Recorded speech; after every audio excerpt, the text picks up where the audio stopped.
할렐루야. 우리가 이 시간에 호흡할 수 있는 것 모든 것이 하나님의 은혜인 것을 믿으시기 바랍니다.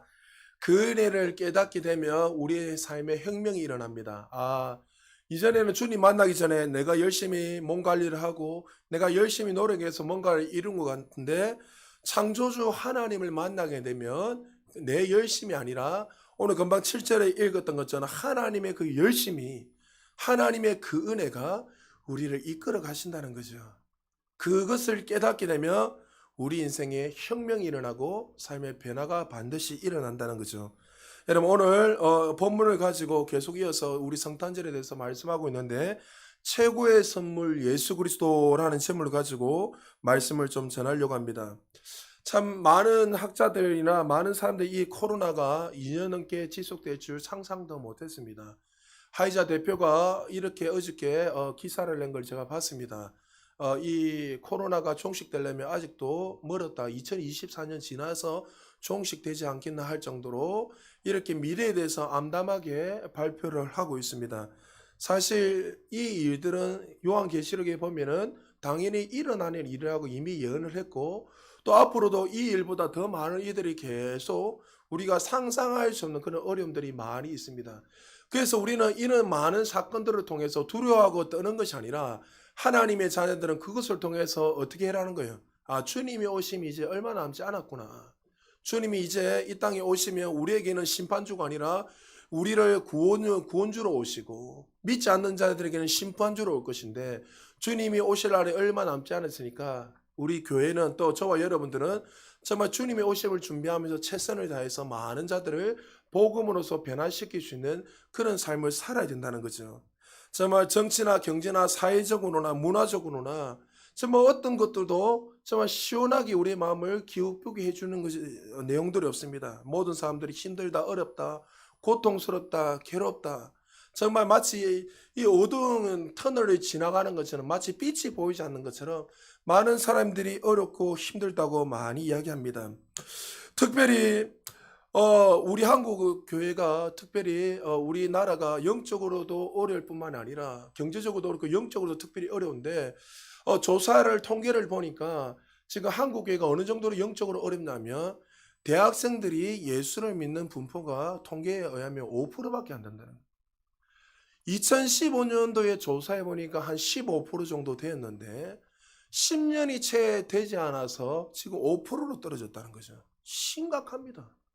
영적으로 지금 그만큼 한국교회 젊은 세대들이 다 사라지고 이제 노년들만 교회에 모여서, 우리 모교에도 제가 이야기를 들어보니까 지금 나이 드신 분이 문제가 있다는 게 아니에요. 오해하지 마십시오. 또 나이 드신 분들이 있으면 그분들 어차피 앉아 돌아가시고 천국 가야 되는데, 젊은 세대들이 그 바톤을 이어서 교회를 정말 이렇게 움직여야 되는데, 젊은 세대는 없고 나이 이제 신앙을 어릴 때부터 해서 80살, 71이 된 분들이 교회를 지키고 있다는 거죠. 이제 젊은 세대들은 더 이상 진리에 대해서 관심이 없고 눈에 보이는 것을 쫓는 시대가 되었습니다. 5%가 되면 성교학적으로 미종족 전도를 해야 된다는 것을 알고, 이제 5%가 되면은 더 이상 이 사람들에게는 우리가 전도의 대상이다, 이렇게 인식을 하고 사는 거예요. 지금 교회적으로도 또 신학적으로도 심각하다고 어른들이 다 생각을 하고, 이 다음 세대를 어떻게 세워야 되는가 상당히 긴장하고 몸부림치고 있습니다. 이것뿐만이 아니라 우리나라가 지금 영적으로 다운이 됐다는 거 어디에 보면 더 알 수 있냐면, 신학교가 점점 문을 닫기 시작하고 이제 목회자가 되기 위해서 이렇게 헌신하는 사람들이 줄었더라는 거예요. 제가 신학교 대학원을 들어갈 때 삼수는 필수였습니다. 재수는 기본이고 삼수는 필수고. 여러분, 대학원 들어가는데 삼수하는 게 말이 안 되잖아요. 제 동기들 보면요, 판사도 있었습니다. 판사하다가 서울대 연고대에 다니다가 의사하고 판사인데 그거 다 팽겨두고 주님을 위해서 목사 되려고 온 그 친구도 있었어요. 저하고 룸메했던 사람이 누구냐면 세계적 유명한 피아니스트예요. 줄리어드 음대 나와가지고 저는 옆에서 그냥 들었어요. 전사님 내 노래 한 치줄게라면, 저는 제일 처음에 이 사람이 대단한지 몰랐는데, 이 사람이 반주안에 끝난 나중에 알고 보니까 줄리어드 음대 출신이고 세계적인 음악가였어요. 저는 돈도 안 받고 그거 들었어요, 그냥 앉아서. 그러니까 그런 많은 사람들이 헌신을 하고 와서 주님의 나라에 살아가는데 6대1, 7대1이고 이렇게 기본이 이랬는데 이제는 우리 총신신학교 신대원에는 이제 거의 1대1 될까 말까 정도로. 그리고 다른 교단은 다 미달이라는 거예요. 이제 더 이상 신학교를 가지 않겠다. 주님 위해서 사는 것이 아니라 이제 이것에 소망이 없다는 것을 알고 각자의 삶으로 살아가는 걸 그걸 보면서 지금 한국 교회뿐만 아니라 전 세계적으로 이렇게 영적인 암흑기가 왔다 이렇게 생각합니다. 오늘 마치 제가 정말 정치적으로 경제적으로 문화적으로 사회적으로 영적으로 어려운 것처럼 마치 이사야 선지자가 살았던 그 당시 시대적 배경이 바로 그렇다는 거예요. 정치적으로도 혼란스럽고 안팎으로 혼란스럽고 영적으로는 최고로 다운이 되어 있고 외적으로는 끊임없는 세력들이 그들을 사로잡고 있고 포로가 되어 있고 눌려 있고 기쁨이 있고 전혀 소망이 없는 그런 시대에 살아가면서 하나님이 이사야 가운데 임해서 그에게 예언하시고 말씀해 주는 내용이 바로 이 본문이란 거죠. 어느 정도로 암울했냐면 오늘 본문 읽기 전에 8장 22절에 보면 이렇게 그 시대적 배경을 설명하고 있습니다. 우리 같이 한번 읽어볼까요? 시작. 땅을 굽어보아도 환난과 흑암과 고통의 흑암뿐이리니 그들이 심한 흑암 가운데로 쫓겨 들어가리라. 한 구절에 흑암이라는 단어가 세 번 나왔습니다. 여러분 히브리인들에게는 똑같은 단어를 별로 쓰는 걸 좋아하지 않댔죠.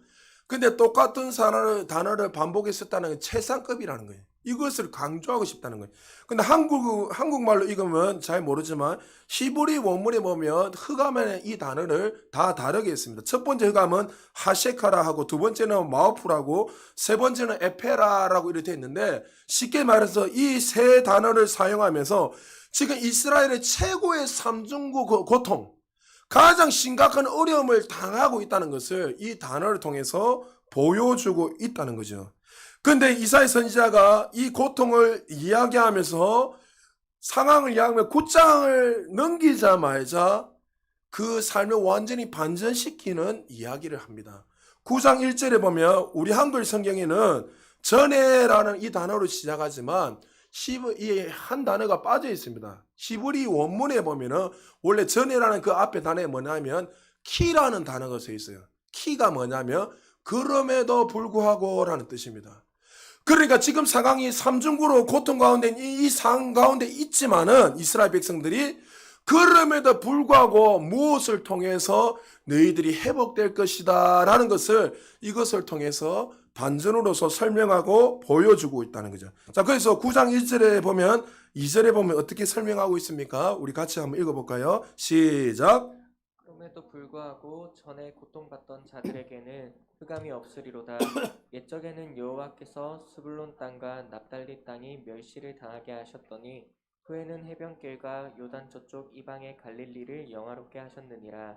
흑암에 행하던 백성이 큰 빛을 보고 사망의 그늘진 땅에 거주하던 자에게 빛이 비치도다. 자, 정치, 경제, 문화적으로, 영적으로 암흑이었던 이 시대, 당시 시대, 전혀 소망이 없는 너희들의 가운데 뭐가요? 한 빛이 비추었다.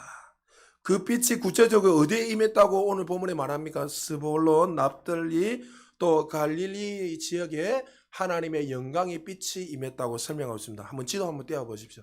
지도 보면 여러분 북쪽에 보면 납달리, 스불론 있죠. 스불론 바로 밑에는 제가 체크 안 했는데 사말리아가 있고 저 기네사 호수가 내나 갈릴리 호수입니다. 그러니까 북쪽 이 스불론과 납달리 갈릴리는 북쪽 지역이 있는데 이 북쪽 지역 이스라엘 백성들이 가장 싫어하는 민족 중에 한 민족 누굽니까? 바로 그 북쪽 지역 바로 밑에 사말리아 땅이 있습니다. 그러니까 이 지역의 공통점은 뭐냐면 지리적으로 사회적으로 영적으로 가장 흑암이 팽배했던 땅, 이스라엘 백성들이 가장 가기 싫어하고 회피했던 땅이 바로 이 스불론과 납달리 갈릴리 지역이 있습니다. 왜냐하면 또 그 바로 밑에 그들이 스불론 땅으로 가려면 바로 이 사마리아 땅을 거쳐서 가야 되기 때문에 사마리아 땅은 유대인들에게는 회피하는 거죠. 왜요? 자기 민족을 배신하고 이방인들과 결혼하게 자기가 살기 위해서 유일하신 하나님을 믿지 않고 이방신을 받아들이게 해서 혼혈족이 나오게 되는, 그러니까 싫어하는 거예요. 그러니까 이들이 먼저 지리적으로는 사실 납달리와 스불론은 북쪽에 있기 때문에 외세의 침략이 끊임없이 심했던 지역입니다. 그리고 아까 서두에 말했지만 이스라엘 백성들이 원수가 여겼던 그 바로 밑에 사마리아 땅이 있기 때문에 기피의 대상이었고, 또 사회적으로는 이방인 갈릴레에 불려서 그 땅에는 혼혈족이 많이 살았습니다. 그래서 무시를 당했습니다. 그 당시 여러분 갈릴리 사람 이렇게 이야기하면 뭐냐면 우리가 말한 것처럼 저 볼품 없는 사람들, 가장 떨어지는 사람들, 부족한 사람들. 여러분 미국에 가면 백인들이 흑인들을 어떻게 생각합니까? 아직도 천대시 여기죠. 백인 우월절에서 여러분 저는 미국 안 가봤지만 갔다 온 사람 이야기 들어보면 아직도 그들의 사이에 이 백인 우월자들은 자기들이 최고라 생각하고 흑인들을 개돼지처럼 여겨요. 그들은 우리하고 완전 종자가 다르다. 그래서 여러분 교회에 들어와도 예배를 드려도 백인이 드리는 장소가 있고 흑인들만 드리는 장소 따로따로 아직도 분리시켜서 예배드리는 데 있고, 또 흑인들만 드리는 교회가 있고 백인들만 드리는 예배. 그래서 뭐 백인이나 아니면 흑인이 드리는 그 교회 만약에 다른 사람이 가게 되면 그 사람 다 신기하게 쳐다봐요. 왜 여기 왔냐고.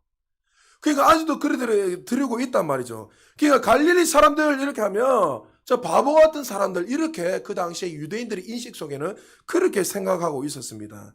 그리고 영적으로도 흑암의 땅이었습니다. 왜 그렇습니까? 나중에 이 지역에 아수르가 침공함으로 말미암아 다 무너지게 되고 그게 더 이상 예배를 드리지 못하는 그런 상황이 왔으니까 영적으로도 암흑기에 있던 지역이 바로 스불론과 납달리와 갈릴리 지역이었습니다. 이런 상황 가운데도 그럼에도 불구하고 흑암 가운데에도 있음에도 그럼에도 불구하고 뭐가 임했다고요? 하나님의 영광의 빛이 그들에게 임했다고 오늘 이사야 선지자가 말씀하고 있습니다. 예수님이 이 땅에 오셔서 마태복음 4장 14절에서 16절에 이 본문을 이렇게 설명하고 있습니다. 우리 같이 한번 읽어볼까요? 시작. 이는 선지자 이사야를 통하여 하신 말씀을 이루려 하심이라. 일렀으되 스불론 땅과 납달리 땅과 요단강 저편 해변길과 이방의 갈릴리여, 흑암에 앉은 백성이 큰 빛을 보았고 사망의 땅과 그늘에 앉은 자들에게 빛이 비추었도다 하였느니라. 아멘. 그 당시 시대적 배경을 이야기하면서 너희들이 절망 가운데 흑암 가운데 있는 이 저와 여러분들에게 어떻게 해요? 누가 왔다고요? 메시아신 예수 그리스도가 오셔서 마치 그 슬펐고 전부 다 버림받은 땅들이 밝은 빛이 임한 것처럼 너희 가운데 이렇게 임했다는 것을 예수님이 오심으로 말미암아 이사야 선지자 그 예언이 이루어졌다는 것을 보여주고 말이죠. 그래서 4장 위에 보면 어떻게 해요? 병을 고치잖아요. 병을 고치면서 뭐요? 내가 너희들이 기다리는 메시아는 거예요. 병 고치는 건 누구만 할 수 있는 거예요? 전지전능하신 하나님 외에는 할 수 없는 거예요. 그래서 그것을 통해서 참된 메시아가 왔다는 것을 예수님이 그때서부터 이제 본격적으로 그들에게 설명하고 가르치고 보여주고 있다는 거죠. 아무 소망이 없던 땅, 흑암한 땅, 마치 저주받은 인생들처럼 외면받으며 살았던 자들에게 예수님의 영광의 빛이 임했다고 말씀하고 있습니다. 자, 이 메시아가 오심으로 그들에게 어떠한 변화가 일어난다고 설명하고 있습니까? 우리 9장 3절, 4절 우리 같이 한번 읽어볼까요? 시작. 주께서 이 나라를 창성하게 하시며 그 즐거움을 다하게 하셨으므로 추수하는 즐거움과 탈취물을 나눌 때의 즐거움같이 그들이 주 앞에서 즐거워하오니 이는 그들이 무겁게 맨 멍에와 그들의 어깨의 채찍과 그 압제자의 막대기를 꺾으시되 미디안의 날과 같이 하셨음이니라. 자, 이스라엘 백성들이 얼마나 고통스러워서 삼중고를 고통 가운데 이야기하면서 너무 힘들고 사회적으로 경제적으로 정치적으로 문화적으로 영적으로 전혀 빛이 보이지 않는 그 어려운 가운데 어떻게 해요? 오늘 그 다음에 그럼에도 불구하고 메시아가 오시면 즐거움이라는 단어를 4번이나 쓰면서 너희들에게 반드시 그런 축복들이 임하게 될 것이라는 것을 그들에게 보여주시고 예언하고 있습니다. 어떤 즐거움입니까? 이 나라를 창성하게 하시고 추수하는 즐거움과 탈취물을 나눌 즐거움을 주시겠다고 말씀하고 있습니다. 나라 없이 유리방하고 살았던 이 이스라엘 백성들을 그들에게 나라를 주시고 창성하게 하시겠다 하시고 전쟁에서 날마다 실패하고 패배하며 두려우며 살았던 이 이스라엘 백성들이 어떻게 해요? 전쟁에서 날마다 승리하는 이 탈취물의 이 즐거움. 여러분 전쟁을 승리했을 때 그 탈취물을 취할 때 얼마나 기쁘겠습니까? 얼마나 행복하겠습니까? 그 행복함을 주고 또 한 해의 농사꾼이 농부가 어떻게 추수를 하면서 그 기쁨. 여러분 추수해 보셨어요? 저도 뭐 벼도 벼보고 했어요. 저번에 여러 번 이야기했지만 전도사 때 다른 교회 수요일날 설교해가지고 그 장로님이 사례비 안 받는다니까 저한테 뭘 주시냐면 80kg짜리 그때는 80kg 있으면 살안 감아가 지금 80kg 한 가마를 갖다가 직접 한 거를 주시는 거예요. 그때 제가 막 하고 했습니다. 설교하고 배고 그러니까 이것을 여러분 직접 이렇게 추수했을 때 이 기쁨은 말로 표현할 수 없는 거죠. 누가요?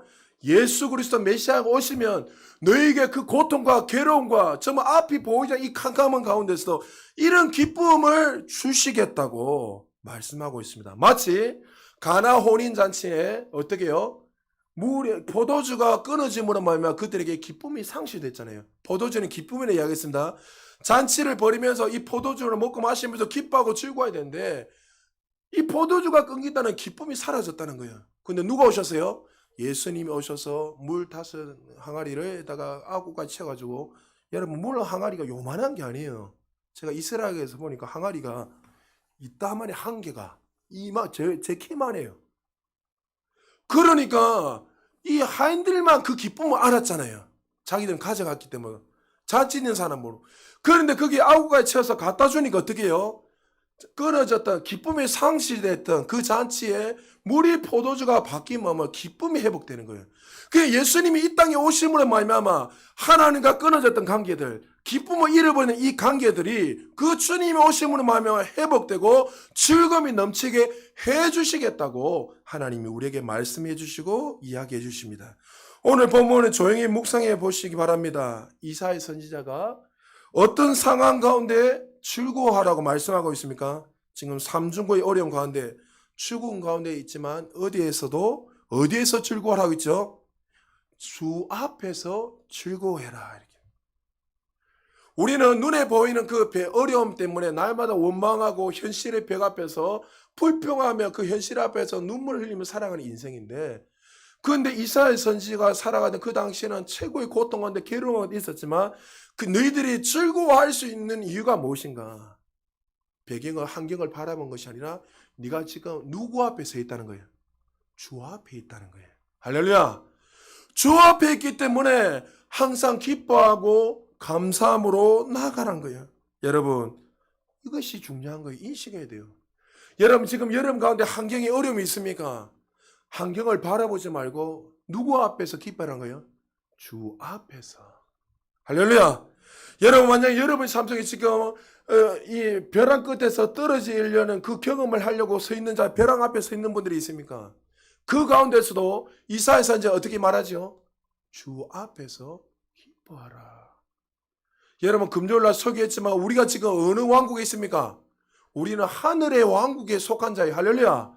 하늘의 왕국에 속한 자 사람들은 눈에 보이는 것이 아니라 영적으로 그것을 끌어당기면 나타나는 거예요. 그런데 우리는 현실의 벽 앞에서 여러분 딱 무릎 꿇고 기도하면 반드시 그 기도 그날 바로 하나님이 응답하셔서 나타나는데 우리는 눈에 보이는 걸 가지고 왜 응답이 없습니까? 이렇게 하고 있다는 거예요.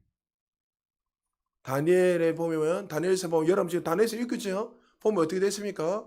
그가 무릎 꿇었을 때 하나님 보여서 이미 응답하셨다 했잖아요. 할렐루야. 그러므로 여러분 항상 인식하시기 바랍니다. 문제를 인식하는 것이 아니라 내가 상황이 어렵다 하더라도 내가 원하는 대로 되지 않더라도 나는 지금 주 앞에서 그것을 바라보고 해석하게 되면 그 해석이 달라진다는 거죠. 우리가 성탄을 맞이하면서 이 눈이 열려야 될 줄 믿으시기 바랍니다. 주님 앞에서 모든 것을 바라보게 되면 세상의 모든 것에 대한 해석이 달라지는 거예요. 오늘 이사야 선지자는 우리 삶의 끝없는 기쁨, 끝없는 감격이 어디에서 온다고 말하고 있습니까? 우리 주 예수 그리스도라고 말하고 있습니다. 6절에서 이런 상황 가운데 그들이 즐거워할 수 있는 이유를 좀 더 구체적으로 설명하고 있는데 9장 6절에 보면 이렇게 말합니다. 오늘 본문도 원문에는 이렇게 적혀 있는데 한 절이 빠져 있습니다. 왜냐하면 하는 이 구절에 보면 그러니까 앞의 내용을 계속 이야기하면 그들이 기뻐하고 즐거워할 수 있는 이유가 무엇이냐면 하면서 설명하는 거예요. 자, 우리 9장 6절 같이 읽겠습니다. 시작. 왜냐하면 이는 한 아기가 우리에게 낳고 한 우리에게 주마되었는데 그의 어깨에는 정사를 메었고 그의 이름은 기묘자라 모사라 전능하신 하나님이라 영존하신 아버지라 평강의 왕이라 할 것이라. 아멘. 그들이 그런 삼종고를 당하고 그리고 그들의 앞이 캄캄하게 전혀 보이지 않지만 그들이 기뻐하고 즐거워하고 추수하는 기쁨들, 또 수많은 어려운 가운데서도 그들이 나라를 차지하고 강격할 수 있는 그 은혜가 어디 있다고요? 메시아 예수 그리스도, 어린 양이신 예수 그리스도가 이 땅에 오셨기 때문에 너희들이 기뻐해야 된다는 것을 우리에게 보여주고 선명하게 말씀하고 있다는 거죠. 6절에서 우리에게라는 단어가 두 번이나 적어서 강조하고 있습니다. 성탄에 어떤 자들이 이 감격을 누릴 수 있죠. 예수 그리스도가 나의 하나님이 될 때, 우리의 하나님이 될 때 진정한 기쁨과 평강을 누릴 수 있다는 거죠.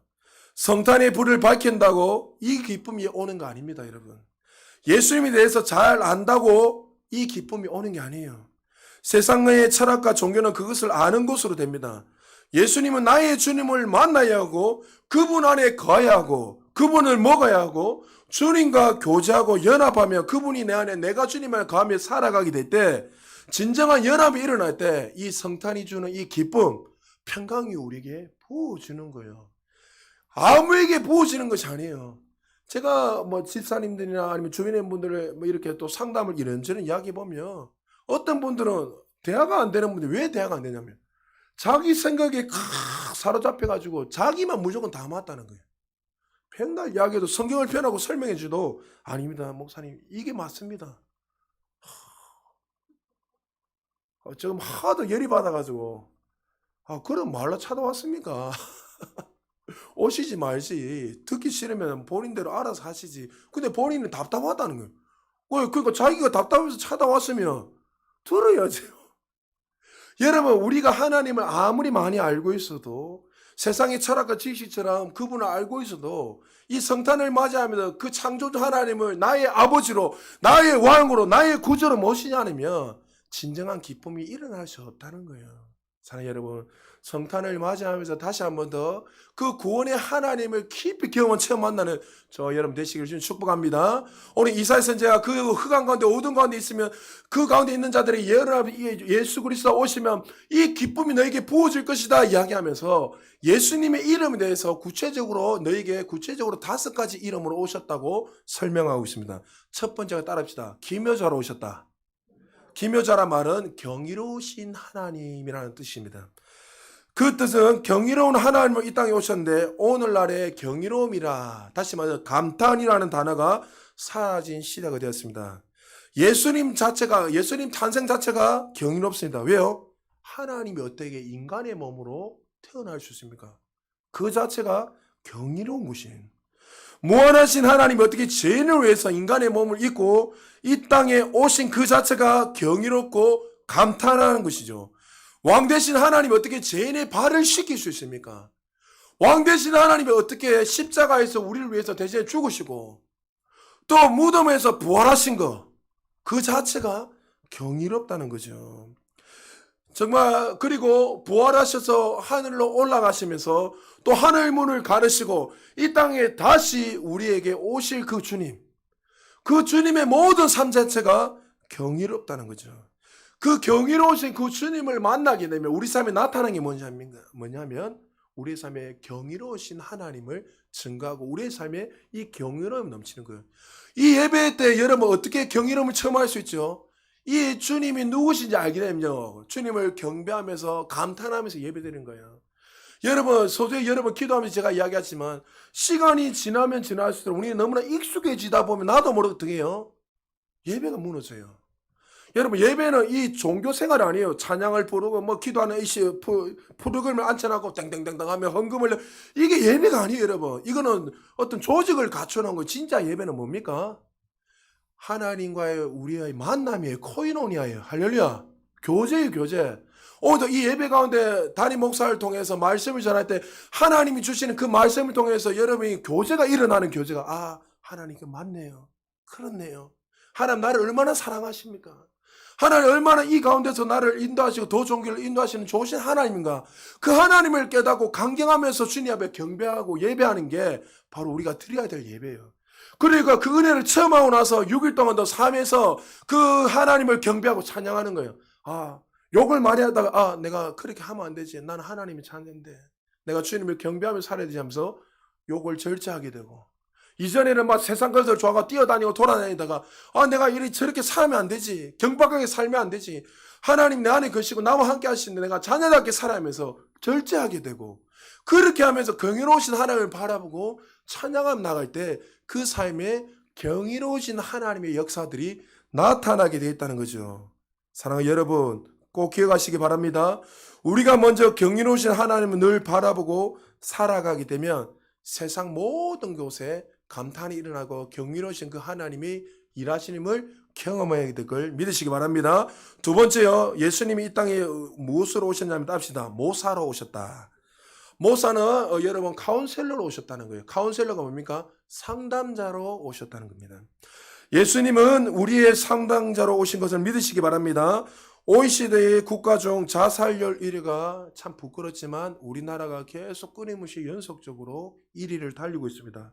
어린아이부터 작년에 1위까지 최근 제 통계를 제가 조사해 보니까 하루에 30명 이상이 자살을 하고 있어요. 1년에 최하 15,000명 이상이 그냥 극단적으로 자살해서 죽어버립니다. 왜 그렇습니까? 인생의 위기를 만났을 때, 문턱을 넘지 못할 때, 위기를 해결하고 문턱을 넘으려고 하다 못 넘으면 누군가 그를 상담해주고 그 문턱을 넘어줄 수 있는 그런 위로자가 있으면 좋은데, 실제로 그런 상담자가 없더란 거죠. 눈에 보이는 그 사람은 어느 정도 그를 위로하는 말을 할 수 있지만 근본적인 자신의 어떤 진리나 영원한 것을 해결할 수가 없더란 거죠.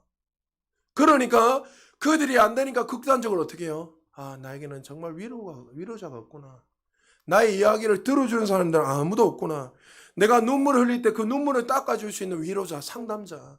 내가 고통스러울 때 그 고통을 같이 이렇게 들어주고 더 좋은 걸 인도하는 이 상담자가 있으면 좋겠지만, 어떨 때는 마치 부모님조차도, 어떨 때 가장 친한 친구조차도 우리의 상담을 할 수 없고 위로자가 될 수 없는 그 현실을 보면서 극단적으로 많은 사람들이 뛰어 죽더란 거죠.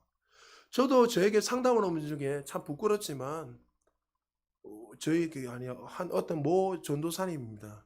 그 전도사님 딸이 극단적으로 3층에서 2번 뛰어내렸다는 거예요. 여자인데. 위험시가 와라고 3층 뛰어내려보세요. 그 딸이 데려와가지고 자꾸 상담하는데 엄마가 전도사인데 아가 때문에 사역을 못 하겠다는 거예요. 왜냐하면 아가 조그만 불안해가 이제 여자인데 31인가 이 정도 둘로 내가 알고 있는데, 그러니까 자기가 살기 싫으니까 그냥 막 3층 뛰어내려보는 거예요. 그러니까 전사님은 가슴이 콩닥콩닥 뛰가지고 야 때문에 불안해서 사역을 못 하겠다는 거예요. 그래서 제가 물어보니까 엉뚱한 소리하고 그 완전히 사단한테 사로잡혀가지고 한청이 들리면서, 그래서 제가 우리 교회 좀 계속 와서 상담을 좀 하고 네가 바뀌려면 예배 드리고 네가 딱 해서 결단해서 들어와라. 옛날에 여러분 기억나는지 모르겠어요. 금요일만 몇 번 이렇게 여자 중에 온 사람이 기억날 거예요. 그러니까 본인이 환경을 보면 누가 정말 위로자가 없으니까 엄마조차도 아버지조차도 마치 자기를 욕하고 원망하는 대상자로 생각하는 거예요. 그러니까 이거 모르겠다고 뛰내려가지고, 근데 참 감사하게 다리는 다쳤는데 그때 3층에서 뛰내려 죽지는 않았다는 거예요. 그 다리를 쩔뚝거리고 있더라고요. 그래서 제가 기도해주고 상담했는데, 그러니까 많은 사람들이 참된 위로자가 없어서, 상담자가 없어서 그렇게 살아가는 거예요. 신약성경 예수님에 대해서 이렇게 말씀하고 있습니다. 요한복음 15장 26절입니다. 같이 한번 읽어볼까요? 시작. 내가 아버지께로부터 너에게 보낼 보혜사 곧 아버지께로부터 나오시는 진리의 성령이 오실 때에 그가 나를 증언하실 것이요. 자, 보혜사는 헬라어 원문에 보면 파라크레토스라 되어 있는데 그 뜻은 따라합시다. 상담자, 위로자, 변론자, 변호사, 중재자, 헬퍼, 돕는 자. 그러니까 이 보혜사 성령님이 우리 안에 오셔서, 예수 그리스도 우리 안에 오셔서 뭐요? 너를 상담해주고 위로해 주시고, 네가 어떤 상황이 있을 때 친히 변론해 주시고 중재해 주시고 도와주시고 우리의 삶을 가장 좋은 곳으로 인도하시겠다고 말씀하고 있습니다. 흑암의 땅 죄로 인하여 유리방하고 있는 죄인들에게 오셔서 위로하시고 격려하시고 상담해 주시고 용기를 주시고 우리를 늘 기도하셔서 가장 좋은 길로 인도하시는 분이 누구라고요? 우리 주 예수 그리스도이십니다. 할렐루야. 이 본문을 가지고 설교의 황제였던 찰스 스푸전 목사님이 이렇게 설명하고 있습니다. 인류가 무너진 것은 잘못된 카운셀러, 상담자를 만났기 때문이다.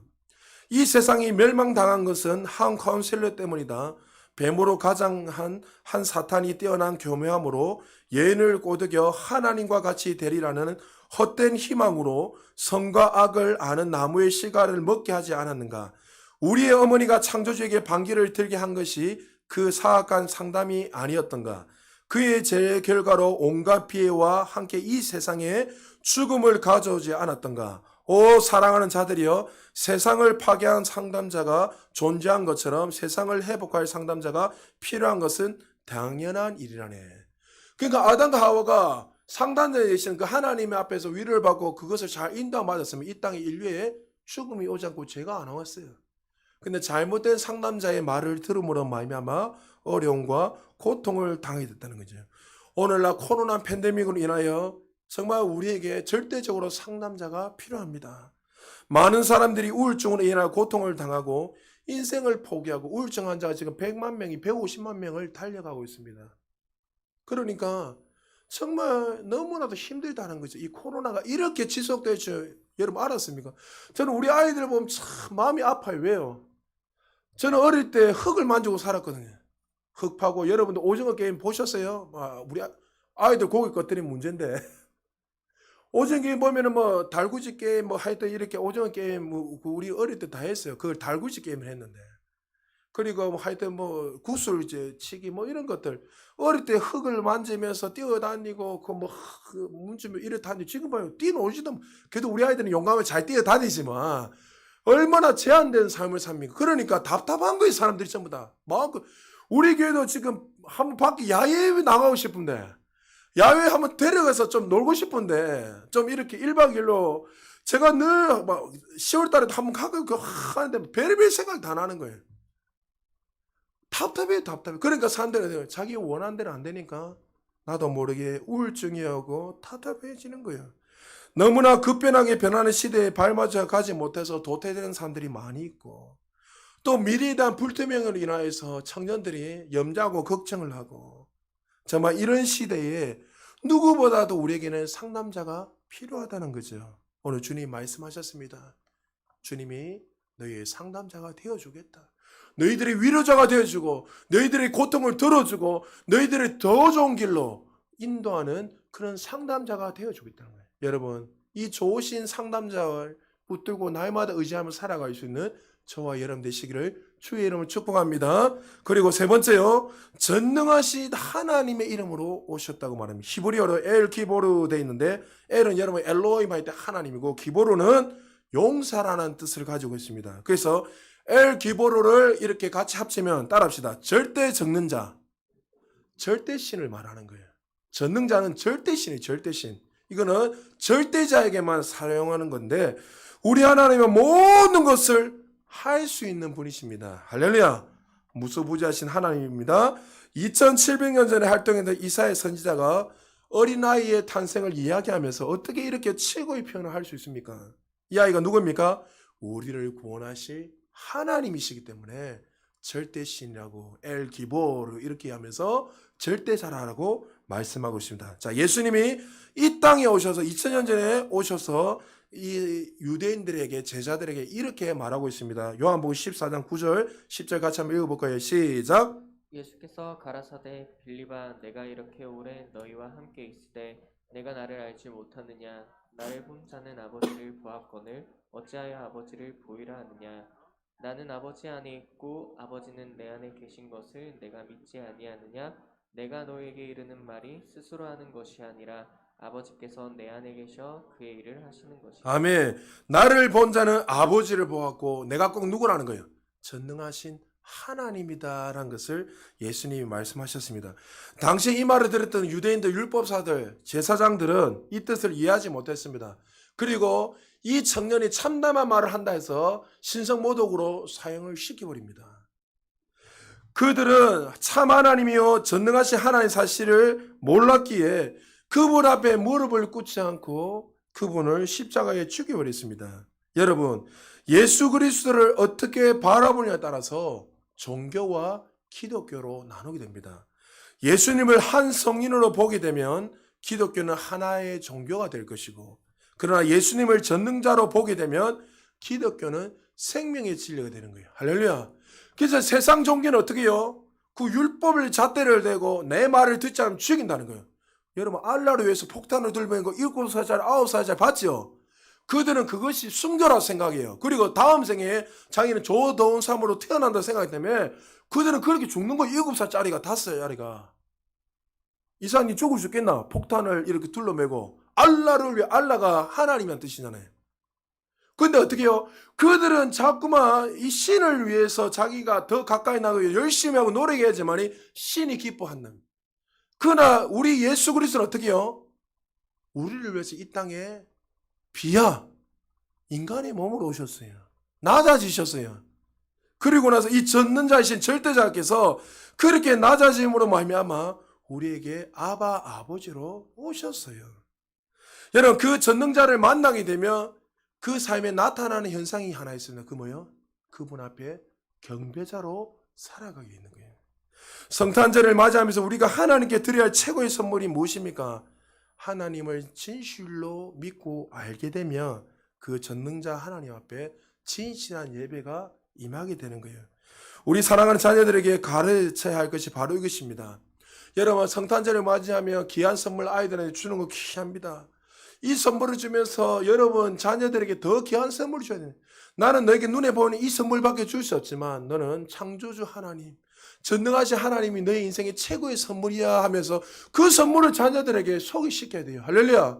여러분, 연인들 사이에 주변의 사람들 부모님에게 선물을 줄 때도 이 선물이 참 여러분에게 귀하고 좋은 선물이지만 에르메스, 샤넬, 하여튼 그런 것들이 참 귀하다고 생각하지만 그거보다 더 소중한 누구요? 전능자이신 절대자이신 그 하나님이 너의 최고의 선물이야 하면서 그 선물을 줄 때 그 인생이 변화가 일어나고 새롭게 되는 거죠. 여러분, 눈에 보이는 선물도 중요하지만 영원하신 그 하나님, 전능하신 그 하나님을 선물로 드릴 수 있는 저와 여러분이 되시기를 주님 축복합니다. 우리가 이 주님을 만났기에 성탄을 준비하면서 그분 앞에 기뻐하고 경배하며 감격하며 살 수 있다는 거죠. 그리고 네 번째요, 영존하신 하나님. 영존이라는 말은 영혼이라는 단어입니다. 이 영혼이라는 것은 인간에게 사용되는 것이 아니라 신에게만 사용할 수 있는 단어입니다. 인간은 영혼을 추구하기 위해서 얼마나 달려갔습니까? 진시황대가 불로초를 찾기 위해서 그가 나중에 수은 정도로 줬죠. 수은을 조금씩 이 신하가 좋다고 하다가 조금씩 먹다가 뜬금없이 수은 중독으로 죽었어요. 참 웃기죠. 그러니까 누구보다도 오랜 삶을 살기 위해서 몸부림치지만 인간은 한계가 있어요. 피라미드 보십시오. 네셀을 향해서 끊임없이 우리가 영원히 살기 위해서 그렇게 하고, 파라오들이 네셀을 바라보고 끊임없이 영원한 생명을 유지하기 위해서 그들은 그렇게 피라미드를 짓고 스핑크스를 짓고 그렇게 해서 살았습니다. 그러나 그들은 영원한 삶을 살 수 없습니다. 최근에는 뭡니까? 자신의 육신을 죽기 전에 냉동보관해서 자신이 다음 생에 내세에 살기 위해서 그렇게 냉동보관을 몇십억씩 투자해서 어리석게 살아가고 있습니다. 그러나 여러분, 우리는 잘 압니다. 이 땅에 한 번 더 태어난 인생들은 끝내는 다 육신이 사라지고 다 흙으로 돌아갑니다. 그래서 이 전라도에 가보면은 전라도는 매장을 할 때 어떻게 하냐면 그 간을 오픈시켜 놨습니다. 오픈을 시켜놨고, 근데 어떨 때는 그 전통적으로 이렇게 하는 데는 그 인간의 그 몸을 갖다가 간에도 안 하고 그냥 흙에 바로 묻어버립니다.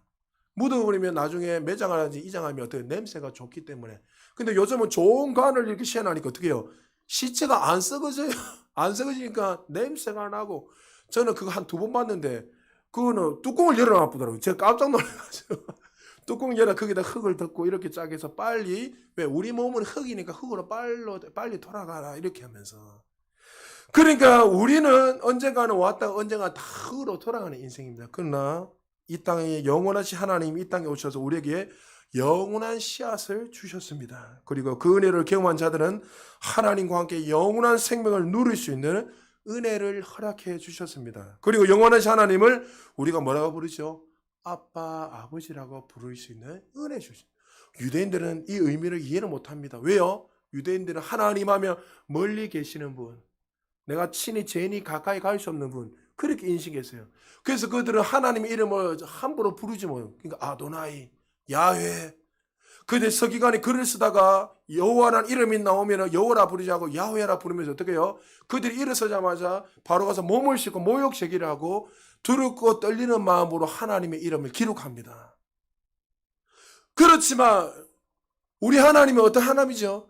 멀리 계시는 분이 아니라 하늘 문을 가르시고 우리에게 임마누엘로 오셨어요. 할렐루야. 영원하신 하나님을 우리와 함께 해주시고 영원토록 우리와 함께 하시는 하나님으로 이 땅에 오셨다는 거예요. 마치 감히 부를 수 없는 하나님이었지만 이 땅에 정말 낮고 낮은 곳에 오셔서 이제는 우리가 아바, 아버지라 부를 수 있는 은혜와 특권을 주셨어요. 그리고 우리의 눈물을 삼해 주시고 우리를 끝까지 우리의 손을 붙들어 주셔서 어디까지요? 영원한 천국으로 인도해 주시는 그 하나님을 오셨습니다. 여러분 죽음이 희미하다고 생각하지 마세요. 죽고 나면 어떻게 할까? 아니에요. 여러분 우리가 죽고 난 후에 눈을 뜨면은 정말 영광스러운 그 하나님의 얼굴을 보게 될 거예요. 할렐루야. 지금은 우리가 그 영이신 그 하나님 희미하게 볼 수밖에 없지만 그러나 우리가 죽음 위에 눈을 떴을 때 가장 선명하게 그 하나님의 얼굴을 바라보고 하나님의 착하고 충성된 종아 네가 수고했다면서 하나님의 그 미소를 가득한 얼굴로 우리를 안아주시고 위로해 주실 거예요. 그 하나님이 우리 아버지인 것을 믿으시기 바랍니다. 주님은 이 땅에 육신의 장막을 다 벗어버리게 하시고 우리를 영원한 생명을 허락해 주시기 위해서 영원하신 하나님 오셨다는 사실을 믿으시기 바랍니다. 그리고 마지막으로 평강의 왕으로 오셨습니다. 이스라엘 사람들이 만날 때마다 인사하는 게 뭡니까? 샬롬, 평안하십니까? 이렇게 이야기합니다. 우리나라도 이전에 어른들이 인사할 때 어떻게 인사하십니까? 식사하셨습니까? 잘 주무셨습니까? 왜 어른들이 식사하셨으면 이 말을 했을까요? 못 먹고 살았거든요. 못 먹고 살아니까 밥이라 우리 젊은 아이들은 이해하기 못하고요. 아이 목사님 라면 끓여 먹으면 되지. 피자 있는데. 근데 70, 80 넘어가면 우리 어머니도 칡을 이렇게 먹었대. 뭐 조선시대 이야기하는 거지. 87이시니까 아버지하고. 그러니까 나무를 이렇게 해가지고 먹고 일제시대 때는 소뚜껑부터 시작해서 하여튼 새 그릇이랑 그릇은 다 가져. 우리 이모가 위안부에 끌려갈 뻔했습니다. 그 정도로 어려운 시대에 살아간 거예요. 어려운 시대를 살아가다 보니까 어떻게 해요? 사실 샬롬이라는 말 평안하시며 이 좋은 말이지만 그들의 내면성이 어떤 말인 거예요? 2000년 역사 동안에 그들의 삶에 수많은 고통과 억압과 눌림이 나라 없이 유리방황하며 수많은 외세의 침략과 조금만 더 이스라엘이 또 나라를 가져서 하려하면 또 외세 침입으로 나라가 다 사라져버리고 그런 끊임없는 고통 가운데 괴로움 가운데 그들의 삶은 하루라도 평강이 없었습니다. 우리나라를 역사를 보면 한반도 5,000년이지만 2,000년 역사 정도 이렇게 조사를 해보니까 어떤 학자들은 안팎으로 우리나라의 전쟁이 해수가 한 1000번 이상 일어났대요. 그리고 역사적으로는 이렇게 외세의 침략이 90번 정도 일어났습니다. 그러니까 우리나라는 끊임없이 안팎으로 이 1950년 6.25 사변 이후에 우리에게는 지금 전쟁이 60년 넘게 일어나지 않은 게 얼마나 평강한 나라입니까? 근데 식사하셨습니까? 이런 말을 한 자체는 뭐예요? 수많은 그 전쟁과 고통 때문에 힘들다는 거죠. 지금 이스라엘 백성들에게도 전혀 평강이 없어서 고통 가운데 있었습니다. 그런데 어떻게 해요? 예수 그리스도가 이 땅에 오셔서 너희들이 진정한 샬롬, 평강을 주시겠다고 말씀하고 있다는 거죠. 누가복음 2장 14절입니다. 우리 같이 한번 읽어볼까요? 시작. 지극히 높은 곳에서는 하나님께 영광이요 땅에서는 하나님이 기뻐하신 사람들 중에 평화로다 하니라. 할렐루야. 인간은 하나님을 떠나 죄악 가운데 죽음 가운데 살았습니다. 하루도 평안하게 살 수 없습니다. 왜요? 하나님을 떠났을 때부터 그때의 고통과 저주와 그 눌림이 있었기 때문에 늘 그렇게 불안함으로 두려움으로 살았던 인생들이 있습니다. 오염되었습니다. 그런데 어떻게 해요? 참되신 평강을 회복시킬 이 예수 그리스도가 하늘 문을 여시고 이 땅에 오셔서 이제 하나님과 맡겼던 그 모든 담을 허물어 주시고 이제 우리 안에 참된 기쁨과 참된 평강을 주시겠다는 거예요. 할렐루야. 이 성탄절에 이 평강의 주님을 만나야 되는 거예요. 할렐루야. 여러분 가운데 아무도 두려움이 있습니까? 이미 여러분 안에 오셨는데 아직도 여러분 미래에 대해서 두려워하고 내가 뭐 먹고 살아야 되나 걱정하고 염려하고 있습니까? 다시 한 번 더 이 샬롬을 회복시켜 오신 예수 그리스도 그 평강의 주님을 깊이 경험하고 처음 만나는 저와 여러분 되시기를 주의 이름으로 축복합니다. 전 세계에서 우리나라의 우울증 환자가 아까 소개 많았지만 100만 명이 넘다 했습니다. 그 중에 10대, 20대 분포율이 22%입니다. 제일 높습니다. 원래 50대, 60대가 제일 높았는데 역전해서 10대, 20대가 22%입니다. 그 중에 20대가 17%입니다. 17%. 심각합니다. 왜 20대가 가장 높냐면 대학을 졸업하고 인생의 첫 실패를 경험하는 거예요. 직장이 되지 않고 또 여러 가지 많은 처음으로 좌절감 자기가 경험할 수 없는 이런 좌절감 고통을 경험하게 되니까 우울증으로 또 자살로 이어지더란 거죠. 문명이 이 시대만큼 발달한 시대가 어디 있습니까? 문명의 혜택을 가장 많이 경험한 세대. 이제 뭐 버튼 하나만 누르면 차가 자동으로 알아서 목적지까지 도착하는 시대예요. 뭐 버튼 하나만 누르면 파킹도 자동으로 하고 다 하는 이 시대다 말이죠. 핸드폰 하나에서 핸드폰 하나로 모든 것들을 다 할 수 있는 시대가 바로 우리 지금 가장 문명이 발달한 시대 아닙니까? 이런 시대 속에서 왜 많은 사람들이 이렇게 두려워하고 우울증이 있죠? 평강의 그 주님을 만나지 못하기 때문이에요. 늘 두려워하고 염려하고.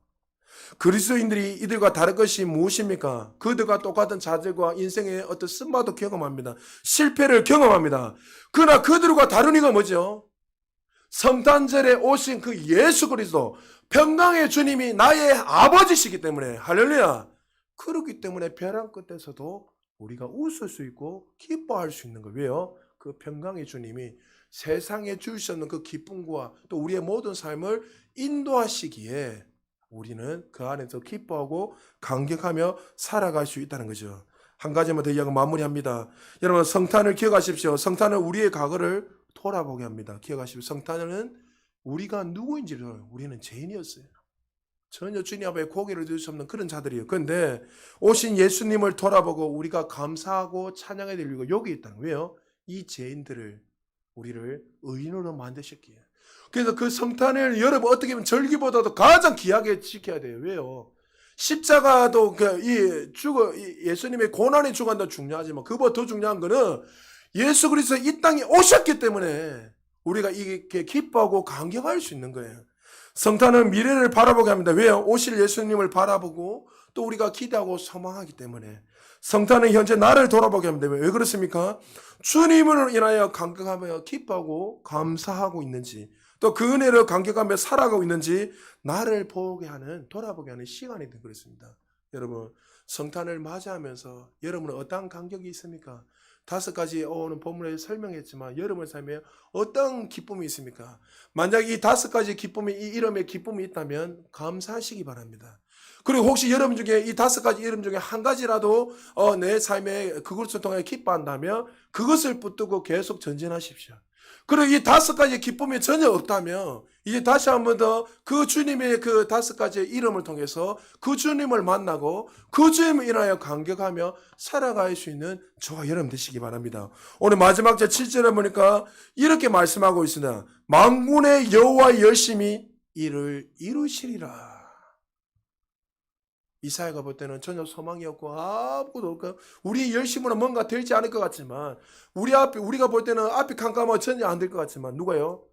하나님이 반드시 약속하신 그 언약대로 하나님의 그 열심이 반드시 이루어지라. 그리고 2000년 전에 오셨고 또 그 열심이 다시 예수님이 이 땅에 오셔서 우리를 심판주로 아니라 우리를 구원하시고 영원한 생명을 누리며 살게 할 것입니다. 할렐루야.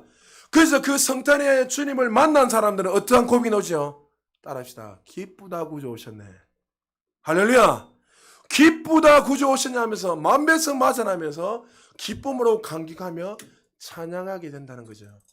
오늘도 한 주 동안 이 좋으신 하나님을 날마다 바라보고 의지함으로 말미암아 이 성탄의 기쁨이 저와 여러분들에게 흘러넘치는 우리 모두 되시기를 주의 이름으로 축복합니다. 우리